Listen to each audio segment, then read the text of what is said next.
오늘 환율시장 그야말로 요동쳤습니다. 조금 전에 마제스터 전문가께서도 살짝 이야기를 해주셨죠. 일단 미중 간의 이 두 정상이 만날 것이 확정됐다라는 뉴스가 전해지면서 뉴스를 통해서도 많이 나왔어요. 지금 원달러 환율이 거의 1180원대에서 최근 횡보를 했었는데 오늘 70원대까지 급락이 나왔고 위안화 역시 가치도 급등이 나왔습니다. 원화 가치 급등 그리고 위안화 가치 급등 어떻게 이렇게 연결고리를 가져가야 될지를 풀어볼게요. 먼저 김정수 전문가님 일단 미중 두 정상이 만나는 뉴스에 이렇게 원달러 환율이 급락한 것 맞죠? 그렇죠. 이 뉴스는 받았다. 네. 우리가 이 위안화와 관련된 부분들은 좀 증시의 이 선행 지표라고 보면 됩니다. 그러니까 지금 위안화에 대한 가치를 평가절하해야 네. 중국의 입장에서는 미국이 관세 보복을 했었을 때 피해를 최소화할 수 있겠죠. 만약에 절상을 하게 되면 네.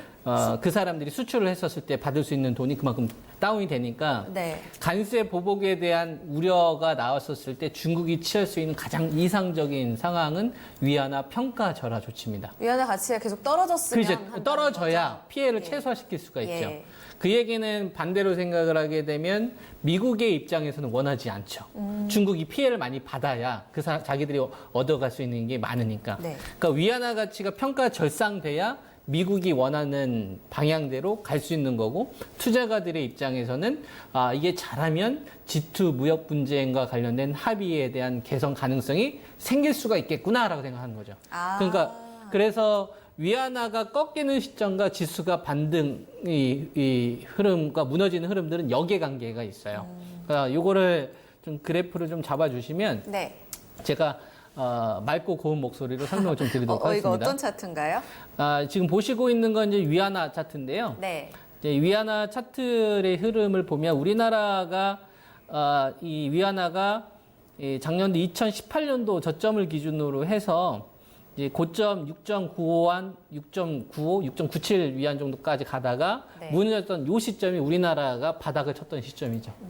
11월 말 G2 무역 분쟁 관련된 합의를 재개하겠다라고 했었을 때 우리나라가 2000 붕괴가 되고 나서 1980선에서 반등 나왔던 시기가 이 위안화 요 시기거든요.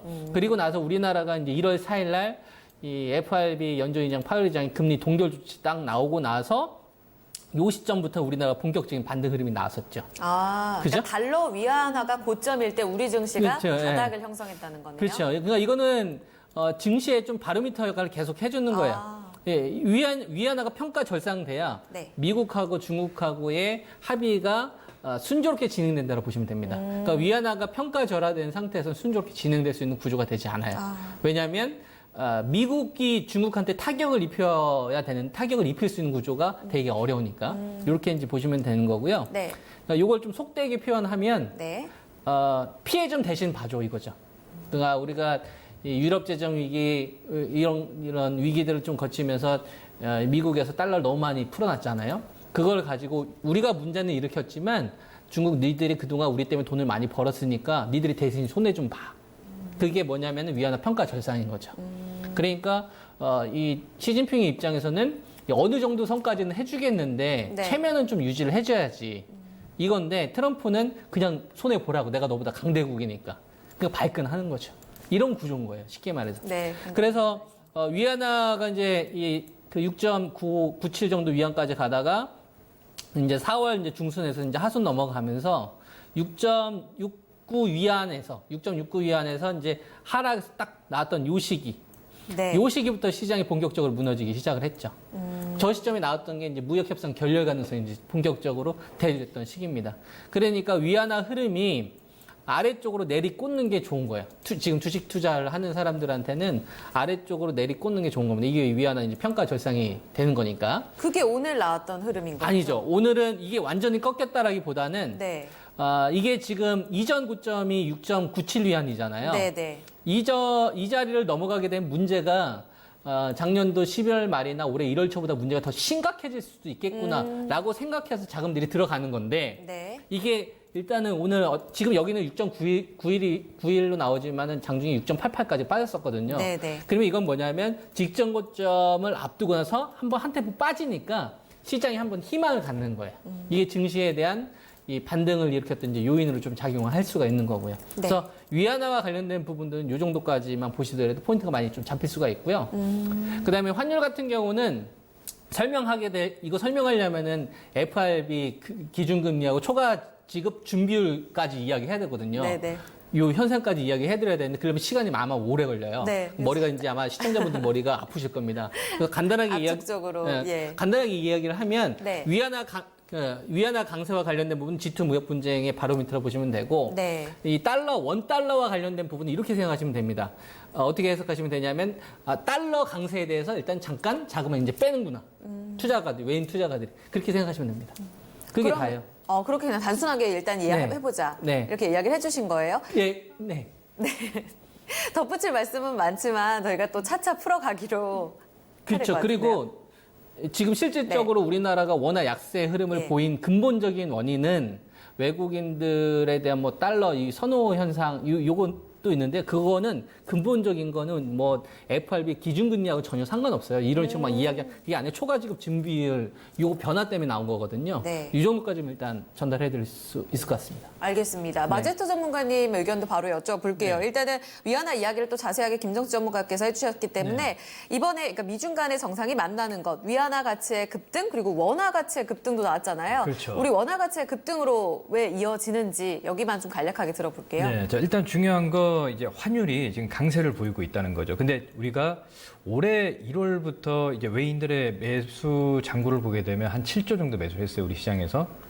특히 이제 정기전 접종들을 많이 매수했는데 작년부터 어떤 그 상대적으로 이제 저 PR 종목들, 저 PBR 종목들을 봤을 때 이제 네. 글로벌 외국인들 입장에서는 싼 업종들을 투자를 하게 되는 거거든요. 네, 작년에 유럽발 위기도 좀 안 좋았던 부분들이 있었고 그래서 삼성전자라든지 하이닉스를 공격적으로 매수를 했다는 거죠. 그래서 그 외국인들이 우리 국내 시장에서 매수한 평균 단가가 1,120원에서 1,130원이에요. 그러니까 지금은 자 외인들의 평균 단가를 차트를 한번 좀 보면 지금 이 환율이거든요. 환율인데 예. 이 가격권에서 이제 매수를 했어요. 하고 지금 워낙 약세가 진행이 되다 보니까 환차 손이 생긴 거예요. 외인들 입장에서는.